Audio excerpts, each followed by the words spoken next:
લૂંટની ઘટના બનતા લોકોમાં ભયનો માહોલ જોવા મળ્યો। સુરતના પૂણા વિસ્તારમાં લૂંટના બનાવને લઈને સ્થાનિક નાગરિકોમાં ભયનો માહોલ ફેલાયો છે। લેસની દુકાનમાં કામ કરતા ધ્રુવીન વાસાણી પર બે અજાણ્યા શખ્સોએ ચપ્પુથી હુમલો કરી લૂંટ ચલાવી। ઘટનાના સમયે ધ્રુવીન બેંકમાંથી રૂપિયા ઉપાડી ગોડાઉન જઈ રહ્યો હતો। બેંકની બહાર રેકી કરીને બેસેલા બે અજાણ્યા શખ્સોએ ધ્રુવીન પર હુમલો કર્યો અને તેમના પૈસા લૂંટી ફરાર થઈ ગયા। આ ઘટનાથી ધ્રુવીન ગંભીર રીતે ઇજાગ્રસ્ત થયા। તેમને તાત્કાલિક સ્મીમેર હોસ્પિટલમાં સારવાર અર્થે ખસેડવામાં આવ્યા।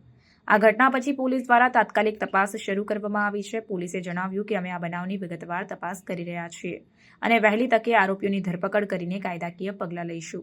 આ કેસના પ્રતિસાદમાં સ્થાનિક નાગરિકોને સાવચેત રહેવા અને કોઈપણ શંકાસ્પદ પ્રવૃત્તિ અંગે તરત જ પોલીસને જાણ કરવા વિનંતી કરવામાં આવી। ઘટનાના કારણો અને જવાબદાર શખ્સોની ઓળખ મેળવવા માટે પોલીસ કવાયત ચાલી રહી છે।